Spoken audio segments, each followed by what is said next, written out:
अब नहीं है हिचकिचाना, मन के स्वास्थ्य पर है ध्यान लगाना। अब नहीं है हिचकिचाना, मन के स्वास्थ्य पर है ध्यान लगाना। मन की सेहत भी है जरूरी, काउंसलर से फिर क्यों दूरी। मन की सेहत भी है जरूरी, काउंसलर से फिर क्यों दूरी। चलो अब अपना फोन उठाओ, मनोदर्पण पर कॉल लगाओ।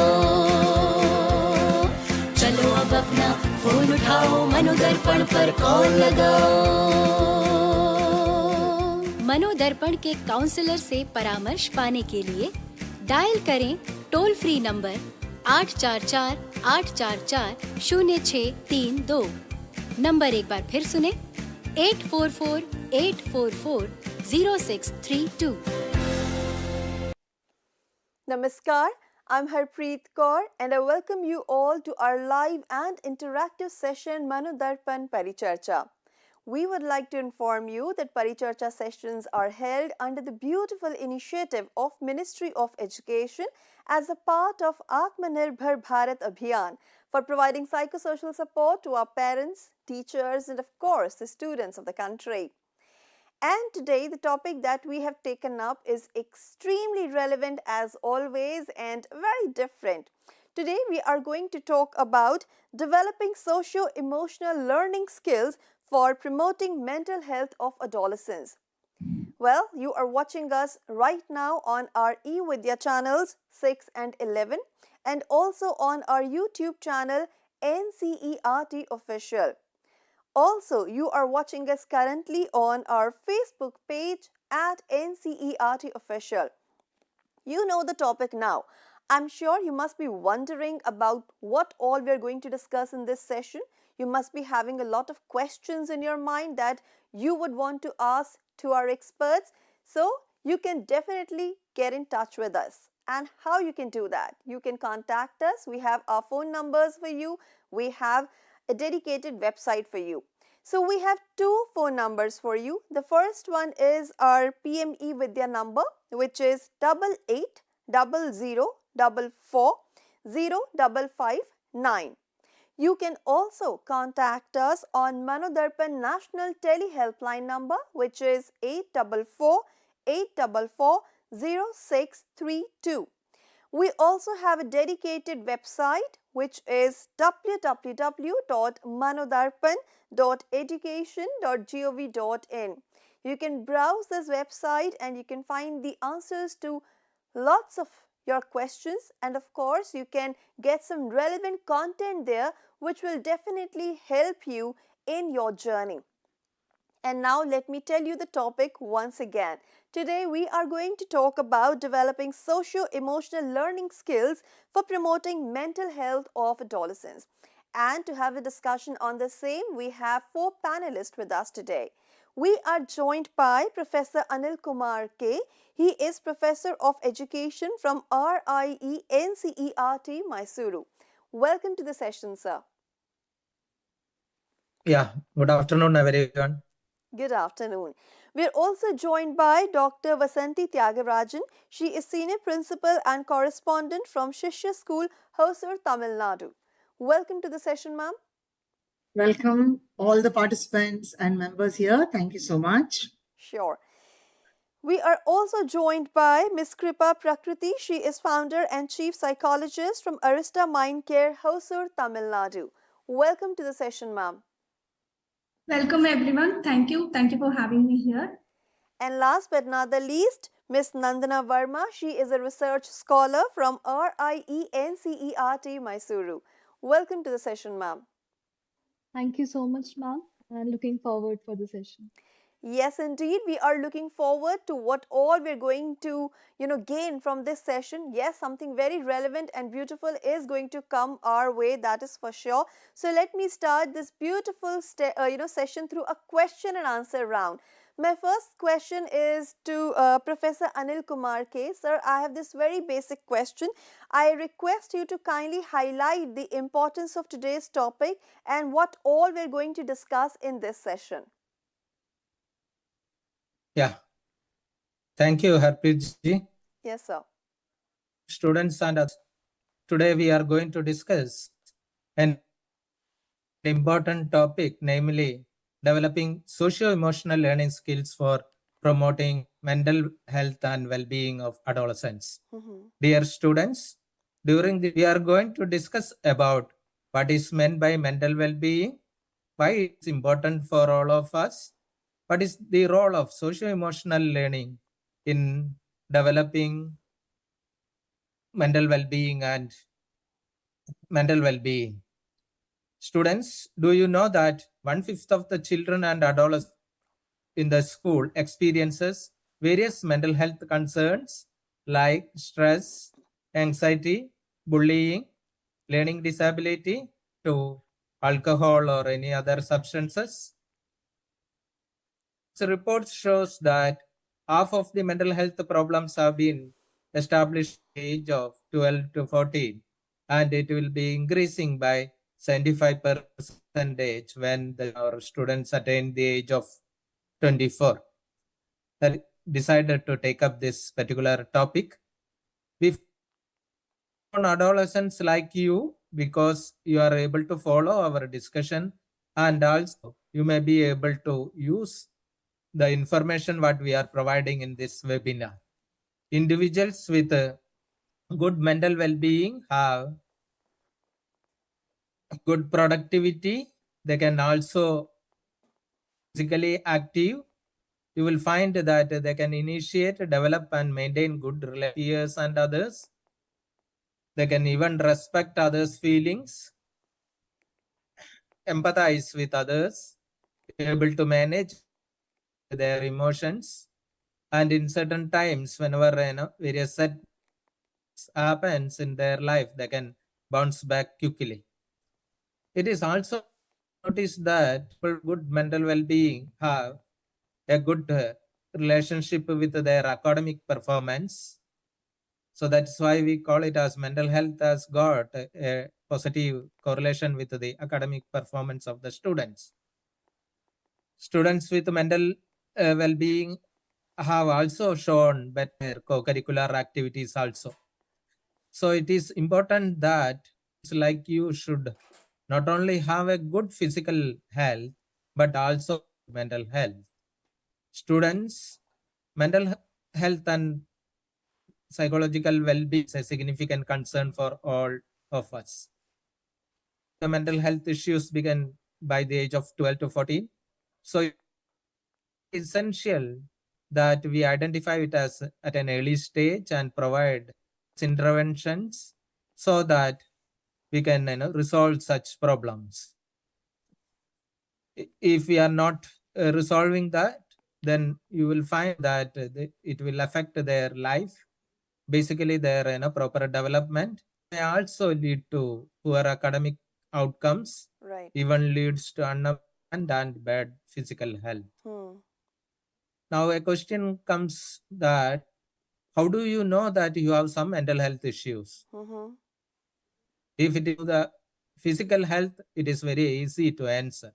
You can notice it immediately. But it is very difficult for you at the age to know whether you have any mental health issues or not, unless you know some of the symptoms of these mental health issues. Yes.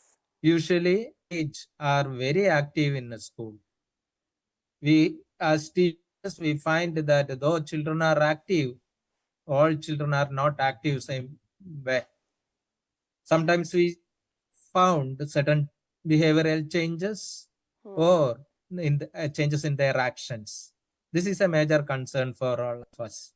Like for an example, you are very active in your studies. After some times, you are going to dislike the studies, or you are telling you are not able to concentrate on your studies.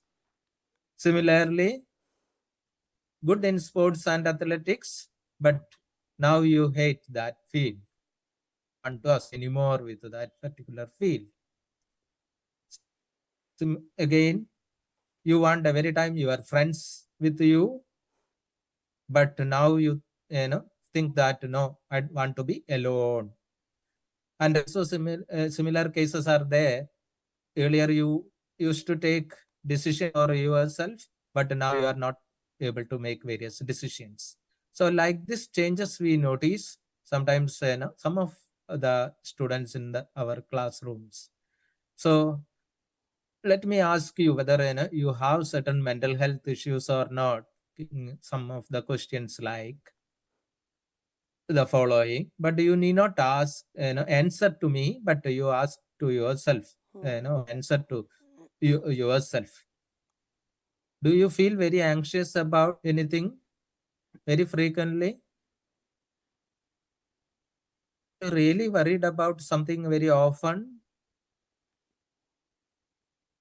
Are you stressed frequently, whether it is at your studies or any other aspects? Have you ever had a feeling of or unhappiness for a longer time? Do you exhibit emotional outbursts, sudden mood changes? Do you face sleeping problems, not getting continuous sleeps throughout the night?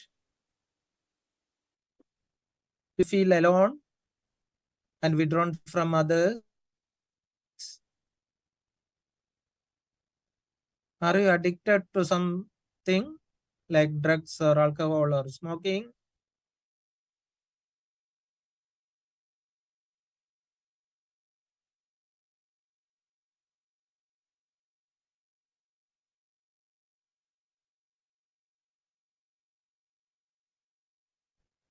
Answer to any one of questions is yes, or even more than one also. Then we have to get help from someone if at all you are not able to manage yourself. So for helping, you can approach your teachers, counselors, or any mental health professionals available at in your place. Right. Early identification of such issues, we can able to manage such problems very.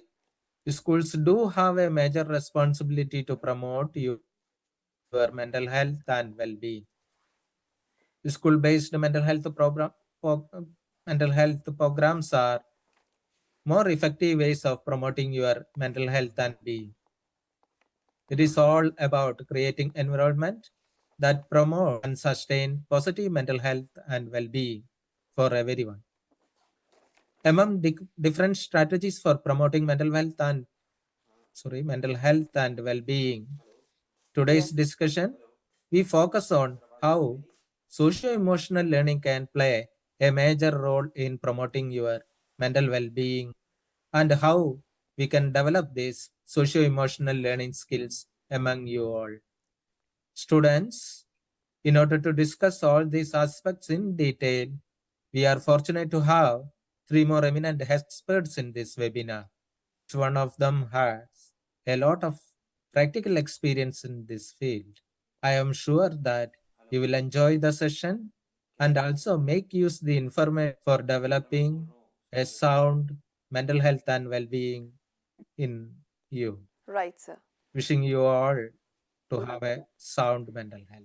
Yes. Thank you, Arpitji. Thank you so much, sir. Thank you for raising certain questions which are very serious in manner and that needs to be addressed, because we need to introspect, we need to analyze whether we are having some kind of issue and do we need to go and consult some psychologist. Absolutely, you have made us to question ourselves. Thank you so much for the same.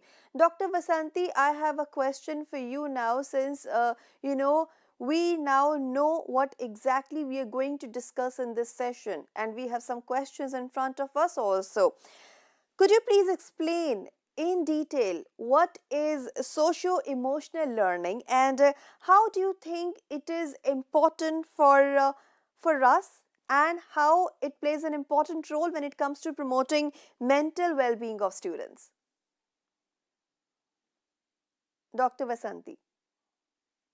Thank you so much. Good afternoon, everybody, once again. Yes. That's a lovely question. And I think we were discussing prior to the start of session, what is the meaning of the social and emotional development? Yes. What does it mean? Actually, when we talk about the social development as well as the emotional development, and we try to combine these two, it actually refers to a child or a person's ability to create and also sustain very meaningful relationships with adults and other children. So when we talk about social development, now social development is not a standalone development, obviously, because there is one thing called physical development, which happens consciously all the time. So social development is a very structured kind of skill, that ability to create that meaningful relationship. And when we talk about the emotional development, which is linked with social, then we are looking at a child's ability to actually be able to express. When we talk about the strength of emotional development, it is, can the child or the student or the adult express themselves well? Can they recognize feelings in self and feelings in others? And we're also looking at whether they can manage their emotions, as well as do they know how they can support others to manage their own emotions. So this is where the social as well as the emotional interact very, very intricately with each other.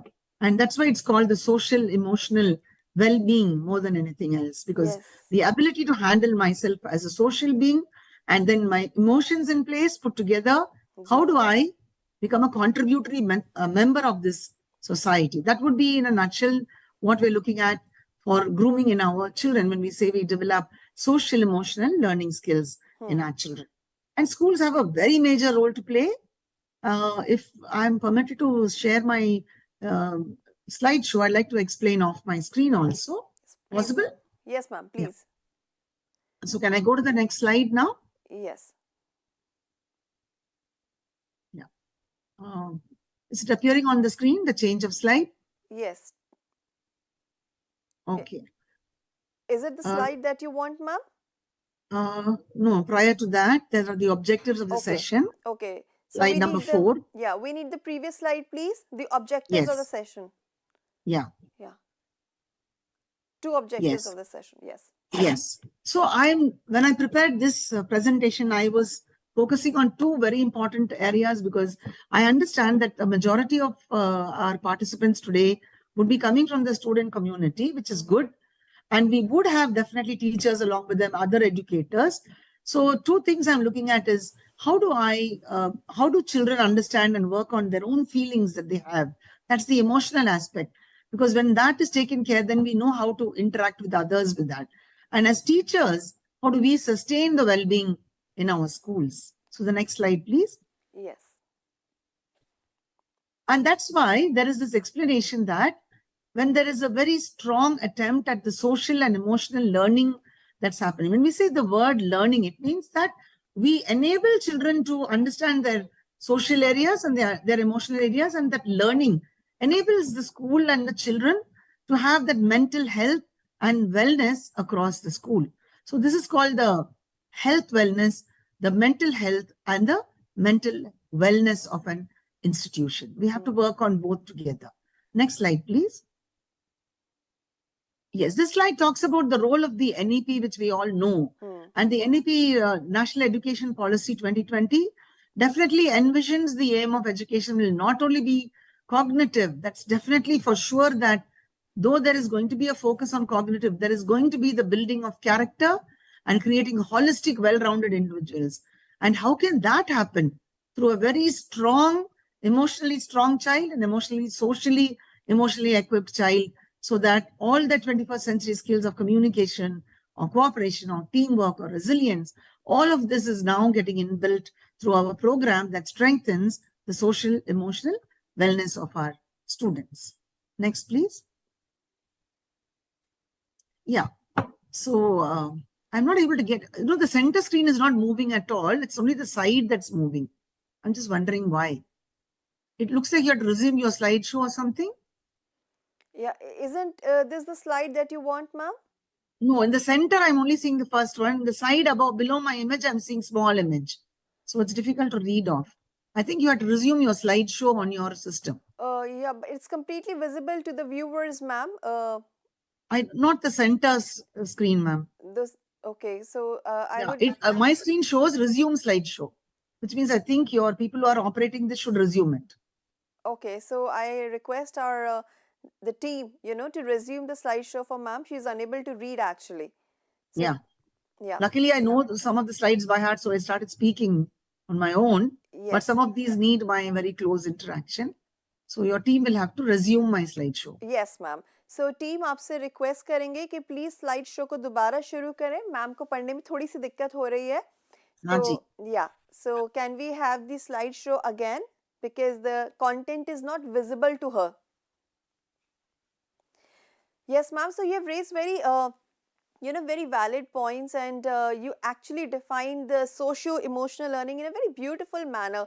And you're absolutely right that unless and until somebody is socially strong and emotionally strong, that person, actually can't be a successful person, because we know today every other person is complaining of anxiety, stress, depression, as if, it is very difficult for them to absorb the things, to be patient. Exactly. And this is not a very good situation, because when you're out of the school and you go for higher studies, or when you start working in a corporate culture, you face a lot of things. And if you're not socially strong internally, you're not emotionally strong, you can end up making your life mess. So this is a cause of concern actually. So you can see my statistical data, which is on the screen now. A survey shows that why is social emotional learning so important for academic development in schools? Yes. Because we find that surveys have clearly shown there's a marked increase in students' grades and scores when they are very strong on the social emotional side. Because you can't be learning and putting things into an examination when you're not emotionally strong, you're upset, and you don't know how to take the exam. Then how do you get your grades? Exactly. So social emotional development definitely brings that.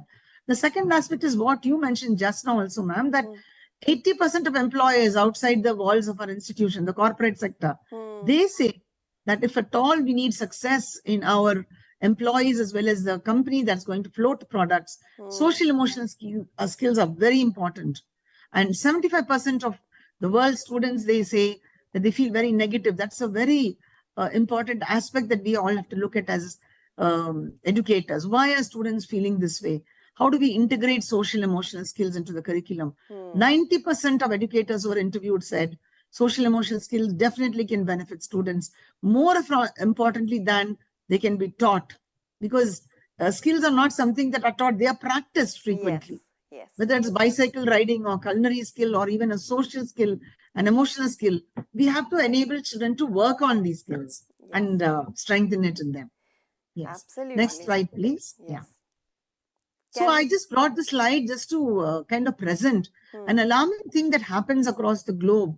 When you look at children who have suffered violence, there is youth crime happening everywhere. There's a paper that talks about 5 hurt in a gunfire in a school, number of incidents where these teenagers are offenders, and incident by sex, boys 79%, first time offenders, repeat offenders. Now, what do all these things show us? That is something wrong with children, or is something wrong with our schooling? That's the big question we have to answer. So somewhere we have to realize that these statistics, these headlines are actually indicating to us that something definitely has to be done inside our classrooms, inside our schools, so that when children feel emotionally safe, they do not become aggressive. It's very obvious. Most of the cases, if we go through them, why did the child behave that way? Why was there gunfire violence? We find they've been teased, they've been mocked, they've been put down, and all this creates a kind of anger, which is an emotion. And this child doesn't know how to manage the anger. They involve in a shootout or violence or injury on others. So children need to know how to manage it. Somebody teases you, somebody puts you down. How do I equip myself with skills of self-care? How do I talk to somebody like a counselor, a teacher, an adult who can pull me out of my crisis? Why should I be trying on my own as a child? These are some very important skills we have to give our children. Can they have self-awareness to recognize that something is going wrong with them? They're getting angry. Can they read their emotions at every point of time? These are the very important skills that we need to give our children. Next slide, please. So we'll take this video later because of the time factor. We'll proceed and come back to it later. Okay. Yes. Can we go to the next slide, please? Yeah, if you look at this, it's very obvious that it's not just the research, but everywhere around the globe, what is shown is that when there are highly emotional intelligence or whatever we are talking about, it is more important than your IQ. So today what is happening, a lot of focus is happening in our schools with the IQ part of it, the so-called intelligence, as we call it, the competence of your brain to recall, to write, to create. But what is more important is the big iceberg below, that emotional quotient. What are we doing with that? And unless that is handled, the one that you see above is not really the peak that we are scaling. And that's why I brought in this quotation from Aristotle, who says, educating the mind without educating the heart is no education at all. So there could be a school topper, but who has no empathy at all for others, who puts down other children in the class, looks down upon others. So how does that IQ manage the EQ? So this is where the schools have to defocus, I would say, on the IQ aspect of it, and now focus on what we call the emotional quotient of children, or the social emotional skills of our children. That is educating the heart. And next slide, please. So there are many feelings that our adolescents actually undergo. What are they? If you just click, you'll get some things coming up. Could you just click the screen, please? Yeah. Next. Yeah, you'll get a picture coming up. Please. Next, yeah. One day you find your children, they are very cheerful and excited. I'm sure we'll all agree. Yes. The students here. Someday children are on their own. They say, no, don't talk to me now. I need my own privacy. Next, what they say? They're low and flat, sad. You can see the changing moods in the class, right? And sometimes what happens, you find them very cheerful and excited. So you wonder what's happening. Someday they are upset, someday. So what is the cycle that is happening? So as teachers, we need to understand that our children will have mood swings. How do I help them to sustain an excited or a happy mood swing? How do I help them to come out of the low or the sad swing? So the classroom will have to gear itself up to some strategies which will enable the class to slowly get into leaving behind negative emotions and entering a class of a lot of positivity. Otherwise, learning will not happen. So one important thing that was always pointed out, it was found that one of the first things that teenagers seem to lack is sleep. And they say, if you don't have a minimum of 8 to 10 hours of sleep, and our teens get much less. Yes, 60%, 70% in high schoolers, which means inadequate sleep. There is a brain deficiency in oxygen. So they feel very sleepy and tired in school. It's almost like a mobile of ours, the charger, fully not charged. What happens to your phones? They don't work after some time. Same thing happens to our bodies, to our brain. So sleep is very important. And parents have to ensure, schools have to create awareness. Good sleep, sound sleep is very, very important for children before they actually come to school. Next, please. Now, what are the needs that we can find in our adolescents? What do they actually need, our children? Do we know what they need? So if you look at this screen, it talks about children speaking about themselves. I'll start from the bottom where it says, I need to love and to be loved just as I am. Or we'll take the first point. I need to understand myself and be myself. Point number 1. That's the need. We need to allow children to breathe into their own spaces and not become somebody else. Children don't like to live in somebody's shoes. And the second voice of a child says, I need to have fun. I need to enjoy my life. I need to fill my mind and my time with good things. So children are looking out for good things. Are we enabling that to happen in the school, at home? A child says, I need to know I am important and I'm called a hero or a heroine. It's very important to acknowledge efforts of our children, to know that they are there. We may have 35 children, but all the 35 are looking at you. Are you in turn as a teacher looking at all the 35? Are there some children we don't see at all, apparently? So they come in, they go out. Have we handled their needs? Another voice says, I need to love people and I need to be loved. Two very important emotions. I need to have friends and I need to be a friend.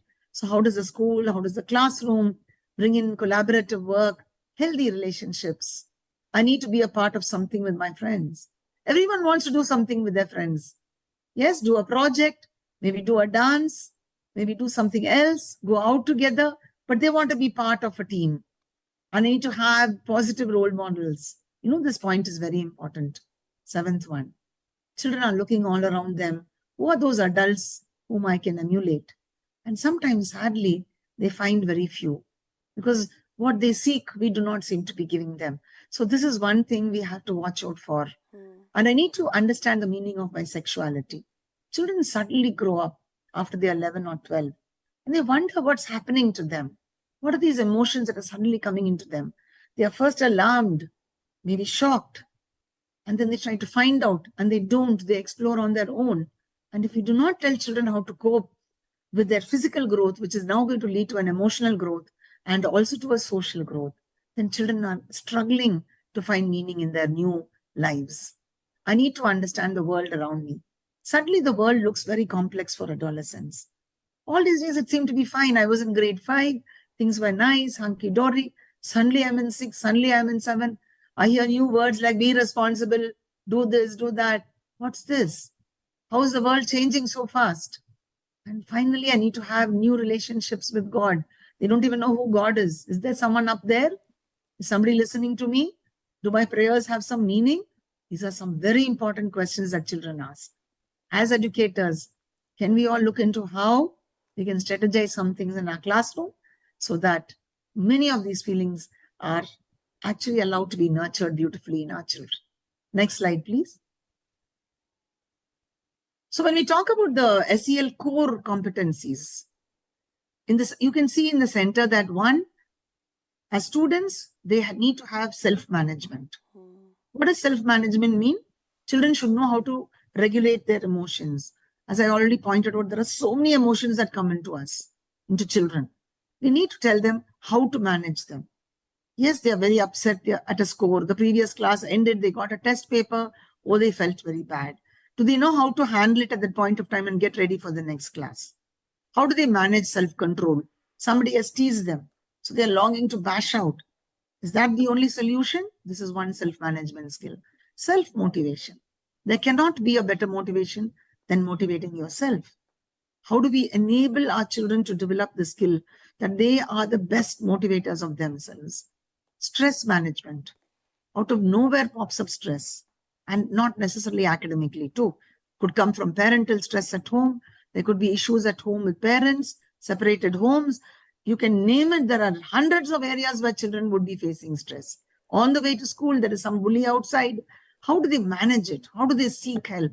Do they know how to express it? And setting and achieving their goals. And that's why self-awareness is very, very important. Do they know what their feelings are? Are they able to set aside challenges and look at it with optimism? How about self-efficacy?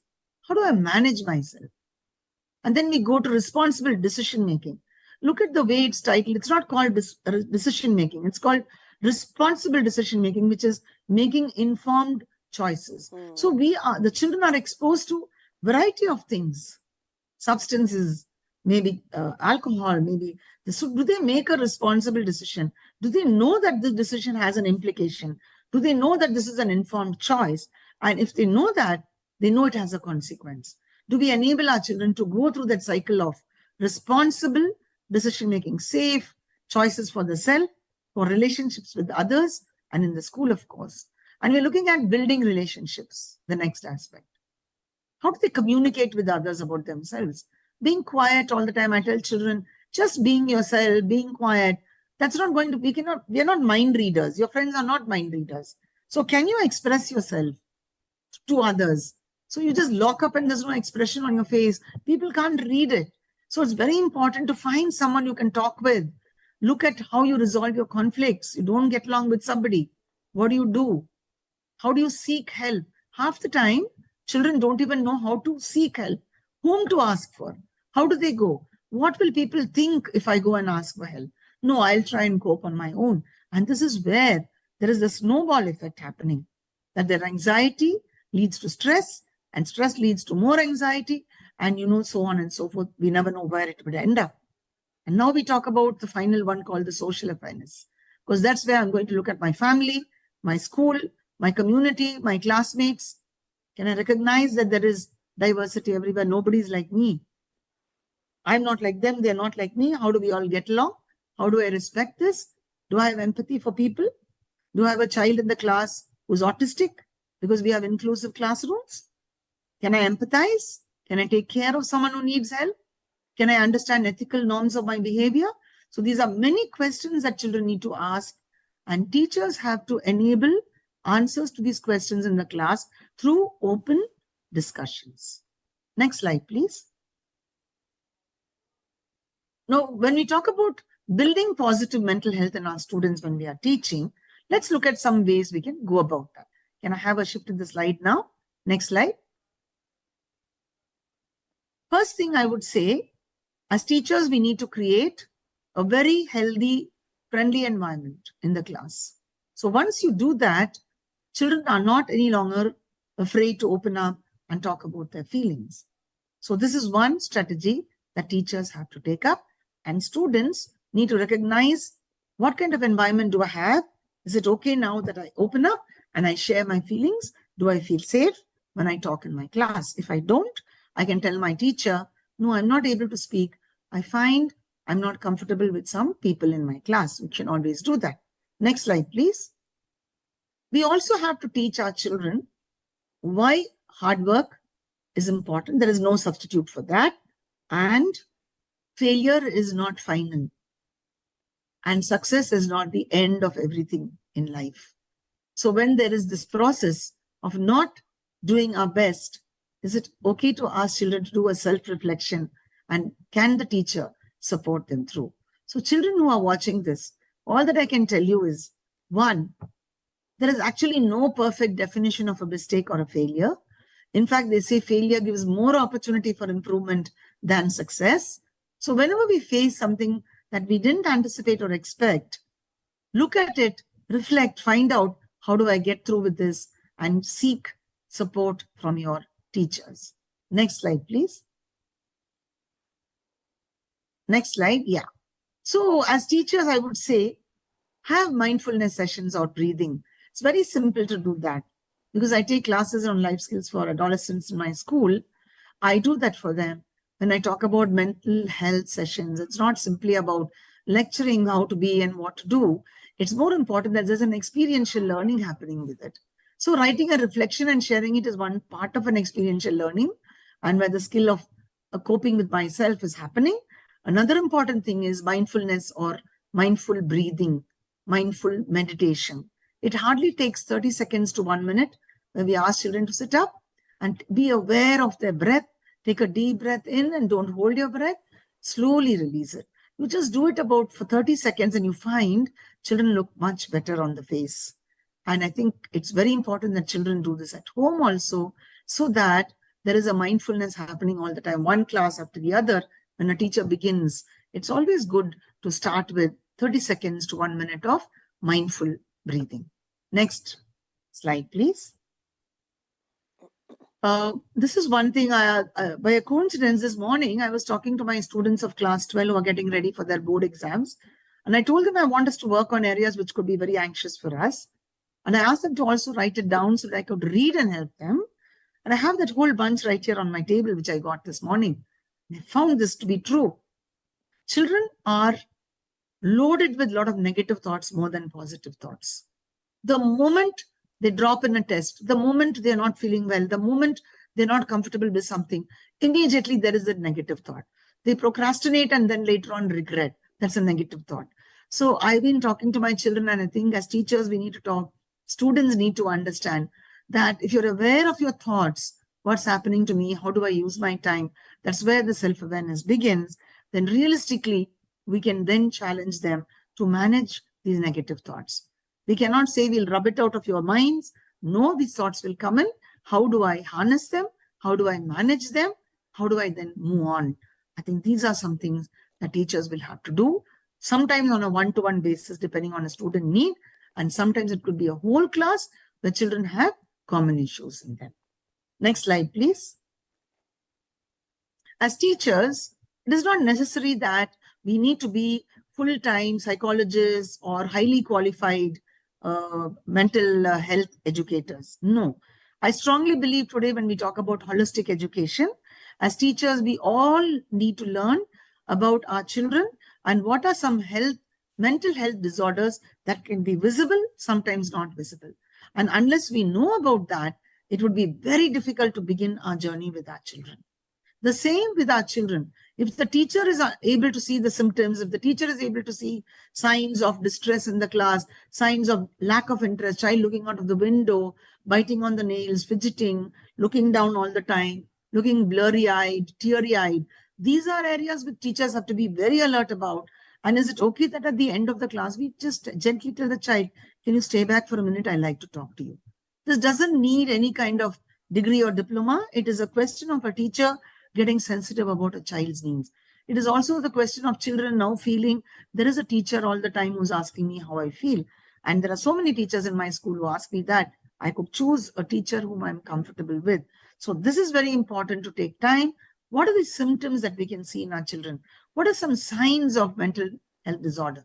Do we just go face the board, teach the class and walk out? Right. And is that the sole end of education? True. Right? Next slide, please. So we have to tell them about their sleep habits, as already mentioned, a well-balanced diet, importance of exercise, all the three. Schools must give importance to games. There must be a break for other things like arts. Let children come out of the classroom, right out of the scholastic areas. Give them as many opportunities. And students, you must use as many opportunities as offered by the school. There's some chance to speak in the assembly, volunteer and take it up. Take up volunteerism. Go around and look at smaller children, help them out. Stand around in corridors, support people. You'll forget your own challenges and look at other people. Absolutely. That's one way of feeling good. So try that out. Teachers try out this. Students should start initiating and using opportunities. School has plenty of opportunities thrown about everywhere. Are you picking them up? Are you using them well? Feel good after you start serving the school, after you start serving your classmates. Next slide, please. As teachers, I think it's very important when I enter my classroom that I seem to look calm. I look happy about coming into the class. I don't look stressed out. I don't look angry. I don't look upset. That's why it's called a mental health role model. I can't be coming in and telling my children, oh, I'm feeling terrible today. No, that's enough to put off your class. And lots of people tell us the first 20 seconds of entry of a teacher into the class decides the fate of that class. Children look up to you, they look at you, and they decide this is how the class is going to be. You enter with a smile, look very enthusiastic. Even if you're carrying a burden of the previous class, the smile will wipe it out. Children feel good. Now begin to deal. They know that this teacher has undergone stress, pressure. Look at the way the teacher is managing it, how much of correction to do, but she's still smiling. They learn because children imitate. They're very good at copying. Yes, and if we demonstrate that, children learn from us. Absolutely. Parents need to do that all the time. Yes? True. And the next slide, please. If I'm running short of time, please let me know. Yes, ma'am. We have other experts also waiting. So I request you to kindly wrap it up very quickly. Sure. I just have 2 more points to go and I'll wind up. Sure. And when we talk about interpersonal relationship, the role of teachers would be helping children connect and build. So the 21st century life skill talk a lot about the 4 C's, the communication, effective communication, collaboration, creative thinking, critical thinking, initiatives, resilience. So schools can develop these skills and build relationship and educate children on the importance of caring. I think that is another step towards the social emotional build up in a school. Next slide, please. Next slide. Yes, coping skills are already pointed out. Talk about the autonomy. Finally, always praise, teach your children to solve problems of their own life problems. Empower them. Let them feel I'm taking a decision, let me manage it. And the last slide will wrap up actually when we support, we praise, we encourage, listen. 4 things we need to do. Can we support children all the time? Can we praise when they need to be praised? Can we encourage our children? Can we listen to our children? Are we just seeing them or are we looking at them carefully? Are we listening to them or we just can hear some kind of babbling? Right. Take time to get to know our children. If we manage all this, school is going to be a beautiful place to live in. And next slide, I just have a poem which I want to just show and share. Next slide, please. We'll just skip that. Next slide. Next one, please. Yes, this is the previous one, please. This is a lovely poem I thought I'll share and close. If children live with criticism all the time, they always learn to condemn others. If children are looking at hostility with which they learn to fight. If they learn to ridicule, then they learn to be shy. If children live with shame, they feel guilty all the time. If children live with tolerance, then they learn to be patient. Right. If children live with encouragement, they learn confidence. If they live with praise all the time, then they begin to appreciate others. If they live with fairness from all, then they learn justice. If they live with security, they have faith in people. If they live with approval of what they do, they learn to like themselves very much. Then, if they live with acceptance and friendship, finally they begin to find true love in the world. And children have to learn to live with what life offers them. Absolutely. Thank you all so much. Thank you so much. What a beautiful way to sum up the answer and to make us understand the importance of socio-emotional learning skills.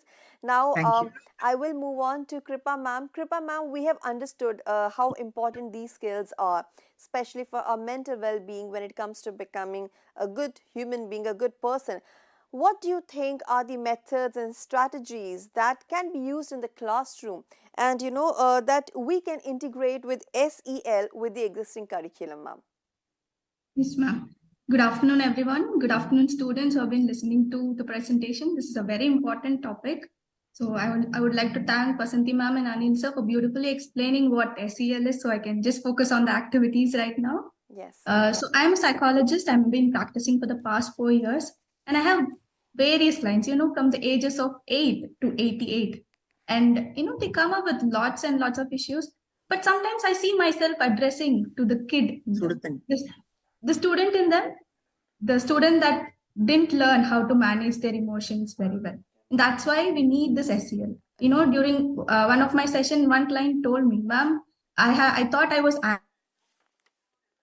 Yes. I was actually sad. Right? So the social conditioning happened.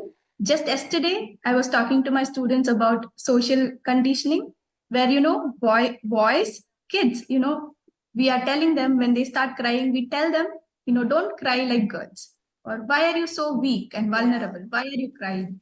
These words get internalized and they start believing that that crying is a bad emotion and only anger can be shown. Right? So even when they are very sad or extremely sad for genuine reasons, they get more angry and never be able to express their sadness. So these are the things that we need to teach our kids, grow up to a very well-functioning adults. Anil Kumar sir pointed out about mental health concerns and mental health issues. The probability of them developing any serious condition is really less than them facing adverse situations, stress, grief, and everything. So we are helping students to build resilience and coping mechanism when they face with these inevitable conditions. So let me not go much into theory as it was already explained. Let's focus on the activities. If I can have my PPT, please. Yes. Next I slide, don't know whether it is relevant to say that Kripa Prakriti is my school's counselor too. Yes, not mentioned so far. She says Arista counseling. She's an integral part of Shishya school. Yes, ma'am. I was about to say that. So when I mentioned students and everything, I'm talking exclusively about Shishya students. And, working with students have given me varied experience. This is something very useful and new for me. And Shishya is my school also. I studied in Shishya and I'm working here and it is really, really nice. That's so lovely. We'll start with the SEL activities and strategies. So students, if you're watching this, please let's start doing these activities the coming year, maybe 2024, the beginning of the year. You can start with all these small activities. And activities here is not just a temporary activity, right? These activities are designed in a way it will help you lifelong, right? So next slide, please. Okay. Can we all start the session by this simple mindful breathing activity, right? So this is nothing else. You have to just inhale for 4 seconds, hold your breath for 4 seconds, and exhale for 4 seconds. Students, if you're watching this, please try it with me. So I'll just tell you inhale. So you can start.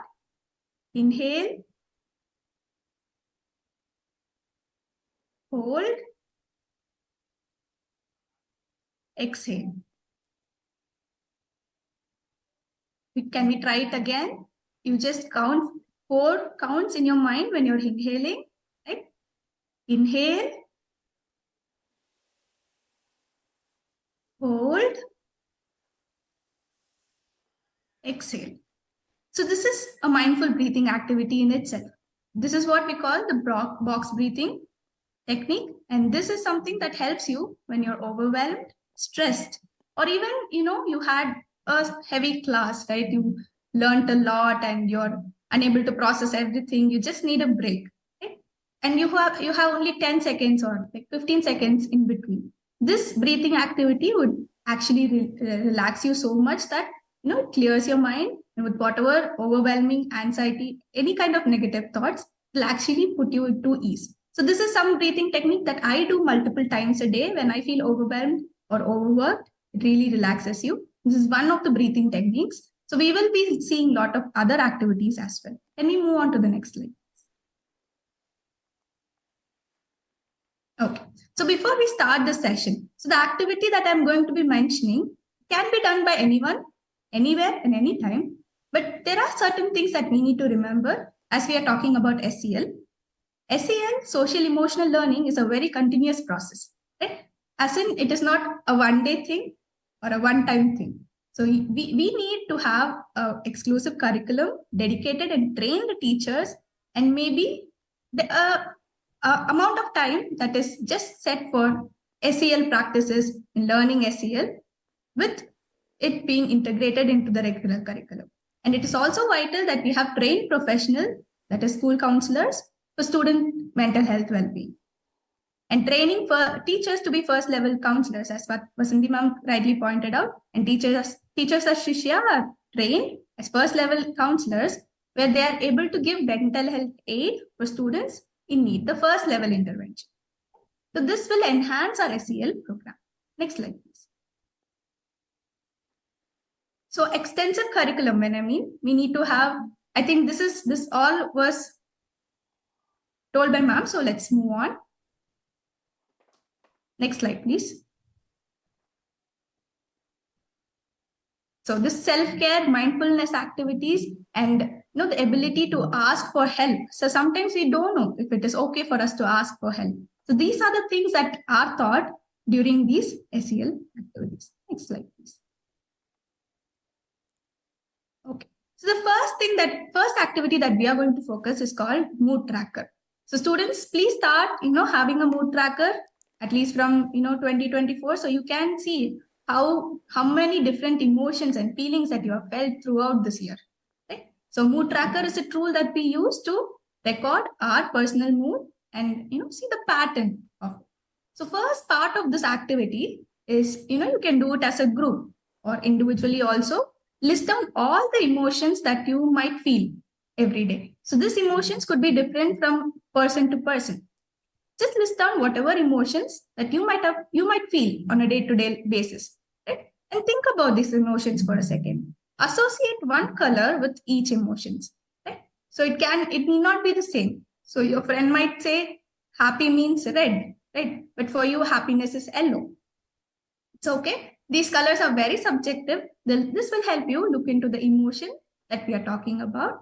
And now I will show you how to do this mood tracker. Next slide, please.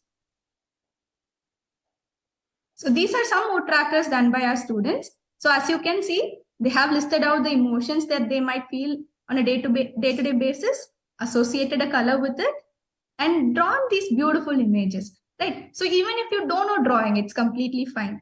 Just having some circles, squares, or leaf, or flowers, whatever it is. So have 31 boxes, 31 images, and color each images respective to the day with the emotion that you might feel that day. So as you can see, we'll move on. Next slide, please. So as you can see, one of the students has colored many colors in the same box, right? So all this will help you understand that it is okay to feel multiple emotions a day. And all the emotions that you feel are temporary, right? Let it be sadness, let it be happiness. So sometimes we feel very happy, right? And we feel like suddenly something happens and we feel sad. We might feel, oh, why is happiness not lasting for us, right? But the thing we have to understand is happiness is also an emotion. It is temporary and it can change. And sadness is also the same. So sometimes when we are sad, we might feel like this is the end of the world, right? I will never be happy again. So all these things, it will help you understand that it is not one emotions you feel, that it is many emotion, and you can also see the colors, right? Contradictory emotions a day. So you can feel happy, angry at the same time. You can feel sad and like excited at the same time. So these existence of multiple different emotion is also very natural. So one of my student had colored, so lots of places it was happy plus angry. So this was a different combination. The student came to me and asked like, ma'am, see, I'm happy, but I'm immediately angry. I don't know. And sometimes sad also. So something is happening. Why I'm not able to feel happy? Just happy. So that then we talked and we understood that the kid somewhere feels like they don't deserve to be happy. Right? And when happiness comes, there is a self-sabotaging behavior of anger or sadness where the student immediately feels sad or angry. So these kind of patterns, when you're doing this mood tracker, you might understand the patterns in your emotions and feelings, and it is really useful. And teachers also can look at these mood trackers to understand in what state the student is in. Next slide, please. Okay, so we also mood tracker. Mood tracker is a very easy, fun activity. I hope you all start doing it. The second activity is little difficult, but it is very rewarding. This is what we call letter to self. Right? Letter to self is a letter you write to yourself. And it is easy, right? So you can write to your past self. You can imagine a situation, maybe a time where you got very less marks in your exam and you were very sad. You thought all your friends would leave you or your parents would scold you. You were very extremely stressed and overwhelmed, right? You can imagine that person and write a letter to that self of yours, telling, see, I am okay right now. Things worked out fine. You don't have to be sad. I'm here for you. So this will help you increase that self-compassion, self-love, and it also gives the evidence to your mind that okay, even when things are worse, it will get better. So there is another way you can write this letter, where letter to your future self.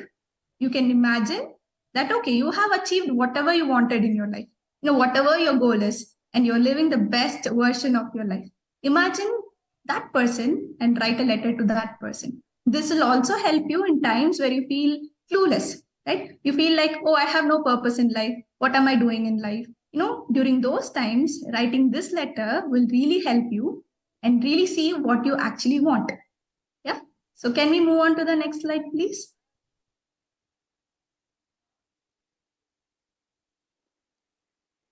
Okay, so these are some letters. I've just given an example. We can move on. Next slide, please. The next slide, please. Okay. So this is again a little bit harder activity, again equally rewarding activity. It is called self-reflective journaling. So I hope you have all heard of what journals are, right? So when New Year comes, we start writing our journals. Hopefully you people, students, start writing this journal. It really will, give a different perspective of your life. It is like writing your own story, right? Maybe no one is reading it, but it is still very good. So, but this is something we call self-reflective journaling. So as students, we are living in a very busy world right now. We don't have time. So anytime I suggest journaling to my students, they tell, ma'am, we don't have time. Ma'am, I just want to sleep. We just want to complete homework and sleep, right? So this is what is happening. So you need not write the whole story. So I have given certain prompts that you can use. Next slide, please. So you need not even write it every day, right? Only when you are feeling something unpleasant or something that you're not able to handle. So when thoughts are inside us, right? When you're thinking and you're rethinking and overthinking, what happens? It intensifies. Even if it is a very small thought, it just intensifies and it makes us feel like, okay, this is something I can never come over, or this is something that is going to destroy me. But it might be very simple. Right? Sometimes it is hard to trust someone to tell it out. Maybe once you tell it out, you feel it is silly. So if there is a situation where you're not immediately able to tell it out, you can use these journaling prompts. The first thing is, which emotion am I trying to avoid right now? Am I avoiding to be angry, sad, guilty, whatever it might be? And why am I trying to avoid this emotion? Why am I uncomfortable feeling this emotion? So as I always tell to my students, any emotion that you get naturally is fine, right? You cannot stop any emotions. You should not tell, I should never feel angry or I should never feel sad. The way you express it or the way you understand this is the only thing that you have control over. So anger is also a healthy emotion, but maybe if you are expressing it in a bad way, you have to manage it. Right? But no one can not have any emotions at all. So you can understand why am I trying to hide it, and what does this emotion need from me. So sometimes anger is not anger, it is sadness or feeling helplessness, powerlessness. It can be anything, like what it is needing from me, and what is preventing me from addressing this feeling. It could be, my friends will laugh at me if I cry, or if I cry, I will never succeed. Whatever the negative thoughts you're having around these emotions, you can write it down. And once you write it down, just sit and read and reflect on what you have written. So once you start writing it down, thinking, while you're putting it into words only, you will understand certain things are not true, right? The next slide, please. Okay, so sometimes when things are going bad, this you can use, why am I being hard on myself right now? What it is serving, right? What is the purpose of myself being hard on myself? Right? Would it be different if I was kinder to myself at this moment? If I was a 5-year-old child, would I be talking the same thing I'm talking to myself right now? Right? So even if it is some small things, we might tell, maybe this presentation, if I am here and I'm nervous, like, oh, you can never do any presentation, you cannot talk to people at all. Something like this. This negative self-talks keep going on inside us. Right? So you have to ask yourself, if I was a small child, or you can imagine yourself as a little kid, if to a 5-year-old myself, would I be talking this way? Would she be happy right now? Right? These are the things that will help you, and writing it down will really help you. I hope you start using these prompts, maybe from 2024, start of the year, and have the self-reflective journaling habit. So next slide, please. Okay, so ma'am also mentioned a lot of mindful activities. So mindfulness activities is something that you can practice anywhere, right? At any time. And it is you intentionally focusing on the present situation. So we understand when we are sad, we are thinking, we are focusing about something in the past, something that has happened. We don't have control over it. It has happened. We don't have a time machine to go back. But still those things hurt us. Right? And sometimes when we are anxious or scared, we are focusing on something in the future. Again, a thing that we don't have any control over. But when you come to the present, when you are mindful and when you start focusing on the present, these emotions, the intensity of these emotions will reduce. That is what mindfulness activities are. So we'll move on. Next slide. So I think we use these mindfulness activities in our school. So one is called Mandela art, another is mindful doodling. So this is what we teach our kids. You can try it on your own. Right? So mindful doodling is nothing, just take a piece of paper and start doodling small objects. It need not be anything big. You don't have to do no drawing to do all this. Just sit there and think. Maybe, things that I like in my school, or it can be your favorite cars, or it can be just flowers, whatever it is. So doodling, sometimes we do while we are studying, while we are listening to the teacher, right? We get somewhere distracted and we start drawing in the end of the notebooks. So all this is sometimes good also, right? If you're intentionally doing it, is good. It will help you focus on the present. The next slide, please. So grounding exercise. So as I already told you, grounding exercise is similar to mindfulness, right? Where you are grounding your mind to the present.